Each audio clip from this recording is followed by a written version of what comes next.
जय हिंद दोस्तों, स्वागत है आप सभी का आपके अपने परिवार में। आज की वीडियो आपके लाइफ की सबसे बड़ी गेम चेंजर वीडियो होने वाली है। एक ऐसी वीडियो जो आपको हो सकता है सही करियर को चूज करने में काफी ज्यादा मदद करे। एक ऐसी वीडियो हो सकता है जिसकी आपको सबसे ज्यादा तलाश थी। सबसे बड़ी बात यहां पर पता है क्या आती है, जब हम 12वीं करना आज के समय शुरू करते हैं ना, तो उसके बाद में ही मन में 100 तरह के ख्याल आ जाते हैं। यार इसके बाद क्या करेंगे, इंजीनियरिंग करें, मेडिकल करें, कि हम किस लाइन में जाएं। और इतने सारे सोशल मीडिया प्लेटफॉर्म्स और बाकी यूट्यूब और वीडियोस और इतना सब कुछ होने के बावजूद भी गाइडेंस एक ऐसी हो गई है कि पूरी के पूरी राख के ढेर में एक सुई के बराबर। आप समझ ही नहीं पाते हैं। आपको होटल मैनेजमेंट का सब पैकेज देखते हैं, आपको लगता है वो भी बहुत अच्छा है। आप इंजीनियर्स को देखते हैं, आपको लगता है आप भी दुबई में जा सकते हैं। लेकिन सबसे बड़ी बात होती है कि हमारी आज की जो हमारी पोटेंशियल है, जो हमारी रिसोर्स है, उसके हिसाब से मेरा करियर गाइडेंस जो है वो क्या रहे। मैं कौन सी ऐसी चीज चूज करूं कि जिसको मैं कम समय के अंदर में जो है सफलता प्राप्त कर पाऊं। यहाँ पे जब लोगों की हम बात सुनते हैं कि वो 19 साल में सफल हो गया, 21 साल में हो गया, तो हम क्यों नहीं हो सकते हैं? आप भी हो सकते हैं। इस वीडियो को देखिए, आपको समझ में आ जाएगा कि आप कर सकते थे। शायद हो सकता था कोई गलती दूसरे लोगों ने की और वो नहीं हो पाए, लेकिन आपको ये हम गलती नहीं करने देंगे। तो देखिए, 12वीं के बाद में काफी सारे अलग अलग फील्ड होते हैं। इंजीनियरिंग भी है, मेडिकल भी है, गवर्नमेंट एग्जाम्स भी है। तो इन्हीं गवर्नमेंट एग्जाम्स में मेरे भाई एक सबसे बड़ा प्यारा एग्जाम आता है आपका एसएससी। ठीक है, हम सारे एग्जाम्स के बारे में अलग अलग सेपरेट वीडियोस ला करके सबको बताएंगे कि 12वीं के बाद में रेलवे की तैयारी कैसे करें, 12वीं के बाद में एसएससी की तैयारी कैसे करें, और तमाम तरह की बातें। ये अपने आप में एक बहुत बड़ा मुद्दा है और इसको एक वीडियो के माध्यम से नहीं बताया जा सकता। इसलिए अलग अलग एग्जाम्स के वीडियोस को ला करके हम सारी बातें आपको समझाएंगे। तो फिलहाल अगर हम अभी बात करें यहाँ पर कि कोई बच्चा अगर सरकारी नौकरी की तैयारी करना चाहता है 12वीं के बाद में, तो उसको कौन सी परीक्षा का चयन करना चाहिए, तो नो डाउट मेरे भाई यहाँ पर एसएससी।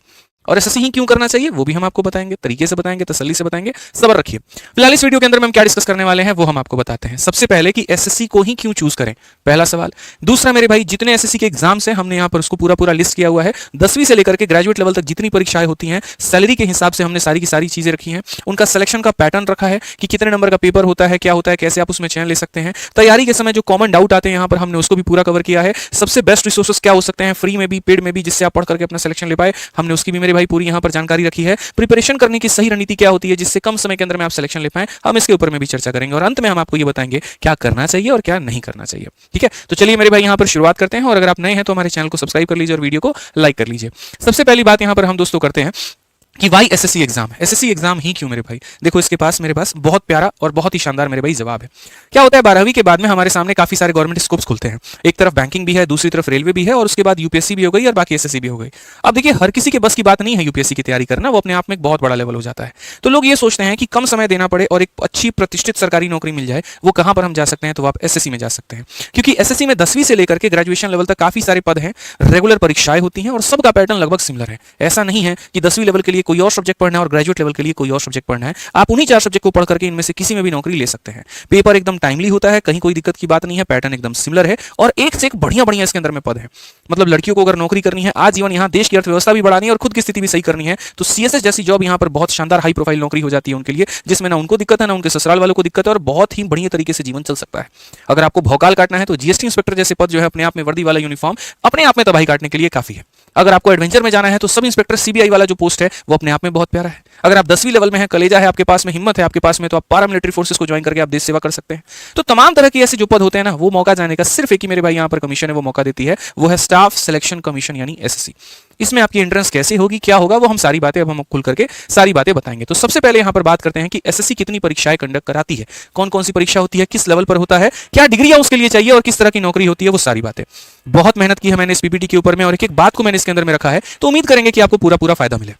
देखिए, सबसे पहले अगर मान लीजिए आपने यहाँ पर 10वीं पास किया है, ठीक है, तो 10वीं पास वाले बच्चों के लिए सबसे पहला मौका हो जाता है एसएससी एमटीएस में जाने का, फिर उसके बाद में एसएससी जीडी कांस्टेबल में जाने का, और सिलेक्शन पोस्ट की भी कुछ नौकरी आती हैं जो 10वीं लेवल पर होती हैं। क्योंकि बहुत बड़ी डिग्री पर ये नहीं है तो नौकरी भी वैसी ही है। या तो अगर आप मान लीजिए एमटीएस लेवल से जा रहे हैं तो आपको प्यून वाली नौकरी मिल जाती है, प्यून मतलब क्लर्क वाला, छोटा मोटा फाइल ढोने वाला काम हो गया, ठीक है। और अगर आप जीडी से जाते हैं तो जितने भी पारा मिलिट्री फोर्सेज है उनमें आप कांस्टेबल में लगते हैं, जैसे कि आईटीबीपी हो गया, आपका सीआईएसएफ हो गया, हर जगह पर, ठीक है। और अगर हम बात करें यहाँ पर तो जो काम रहता है एमटीएस वालों का काम जो होता है वो मेरे भाई यहाँ पर ऑफिस वाला काम रहेगा, और जीडी वालों का जो काम होता है वो पूरा पूरा मेरे भाई फील्ड वर्क रहता है। ठीक, अगर आपकी डिग्री थोड़ी ज्यादा है, अगर आप 12वीं पास हैं यहाँ पर, तो 12वीं पास वाले जो भाई लोग हैं वो एसएससी सीएचएसएल यानी कंबाइन हायर सेकेंडरी लेवल की तैयारी कर सकते हैं, वो स्टेनोग्राफर का पेपर दे सकते हैं, वो सिलेक्शन पोस्ट का मेरे भाई यहाँ पर पेपर दे सकते हैं। ठीक है, सीएचएसएल की जो नौकरियां होती हैं वो कंप्लीटली मेरे भाई क्लर्क बेस्ड होती हैं, जैसे इसमें भी बहुत बढ़िया बढ़िया मंत्रालय है, डीआरडीओ है, मिनिस्ट्री ऑफ डिफेंस है, खुद मेरा सीएचएसएल में ऑल इंडिया रैंक था और मेरे सीएचएसएल के हर पेपर में 50-50-50 थे। मैथ में 50 में 50, इंग्लिश में 50 में 50, रीजनिंग में 50 में 50 और मेरी जो पोस्टिंग थी वो मिनिस्ट्री ऑफ डिफेंस में नौरोजी नगर दिल्ली में थी। बहुत ही बढ़िया जॉब है, टाइपिस्ट वाली यहाँ पर नौकरी है, लोअर डिवीजन क्लर्क में हो जाएगा, डाटा एंट्री ऑपरेटर में हो जाएगा, ठीक है। और कई ऐसे बच्चे होते हैं जिनका गणित में हाथ तंग होता है, उनके लिए बड़ा बढ़िया ऑप्शन हो जाता है स्टेनोग्राफर का, क्योंकि इसमें गणित पूछा ही नहीं जाता है, मैथ्स का कोई रोल ही नहीं है और बहुत शानदार मेरे भाई यहाँ पेमेंट है, बहुत अच्छी इसमें सैलरी मिलती है, हम आगे बताएंगे आपको। काम भी देखो कितना सुकून वाला है, लड़का हो या लड़की हो, ऑफिस टाइपिंग का काम है, डाटा एंट्री करने का काम है। आप सोचिए पूरे भारत में इतना सारा काम हो रहा होता है, आप एक जज के पास भी जाते हैं तो एक बैठ करके ठुकठुका रहा होता है इसे टाइपिस्ट वहां पर, वो कौन काम करता है भैया, यही सीएचएसएल वाले करते हैं।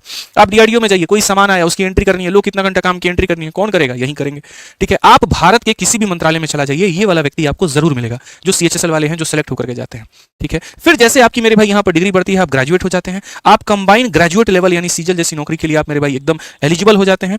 पूरे भारत में जितने भी पैरामिलिट्री फोर्सेज है या दिल्ली पुलिस है, उनमें जो कांस्टेबल वाला है वो जीडी के माध्यम से सेलेक्ट होता है और जो सब इंस्पेक्टर वाले सारे के सारे वो सीपीओ के माध्यम से सेलेक्ट होते हैं।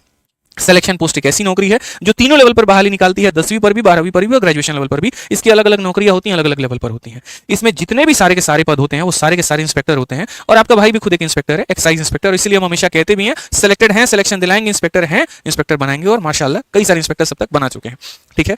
बात करें यहाँ पर तो देखो ये सारा सारा इंस्पेक्टर लेवल का पोस्ट हो गया या क्लर्क लेवल का पद हो गया और इनमें जो ड्यूटी होती है इंस्पेक्टर वालों की वो सारा का सारा इन्वेस्टिगेशन, पुलिस प्रोफाइल या फील्ड जॉब होता है। और जो मेरे भाई क्लर्क वाले हो गए वो सारे के सारे नॉर्मल मेरे भाई ऑफिस वाला काम हो गया, जैसे सीएसएस का वर्क प्रोफाइल है, रेलवे वालों का वर्क प्रोफाइल है, तो ये सारा का सारा ऑफिस ड्यूटी हो जाता है। इन सभी से हट करके हमारे डिप्लोमा वाले भाइयों के लिए भी कुछ है, जिन्होंने डिप्लोमा या इंजीनियरिंग कर लिया है तो उनके लिए एक बड़ा शानदार पद आता है जिसे हम एसएससी जेई कहते हैं, जूनियर इंजीनियर। यहाँ पे अगर हम बात करें तो जूनियर इंजीनियर में आपने सिविल किया है, मैकेनिकल किया या इलेक्ट्रिकल किया मेरे भाई यहाँ, ठीक है, तो ये आपका पद यहाँ मिलता है, बढ़िया सैलरी होती है, बढ़िया काम होता है, ठीक है, टेक्निकल पूरा पूरा वर्क मिलेगा, साइट मैनेजमेंट का काम आपको मिलेगा। तो स्टाफ सिलेक्शन कमीशन आप मेरे पीछे देख सकते हैं, ये एक ऐसा मेरे भाई कमीशन है जो आपको अलग अलग क्षेत्रों में अलग अलग डिग्रियों के हिसाब से जाने का मौका देती है, बढ़िया इज्जत देती है, बढ़िया रुतबा देती है, बढ़िया पैसा देती है और शानदार मौका देती है कि आप यहां कुछ समय की तैयारी के अंदर में इनमें जा सकते हैं। तैयारी कैसे करनी है, कहां से करनी है, हम वो भी बताएंगे, आप टेंशन मत लीजिए, आपका भाई पूरा प्रिपरेशन करके सारी चीजों को लेकर के आपके लिए आया है।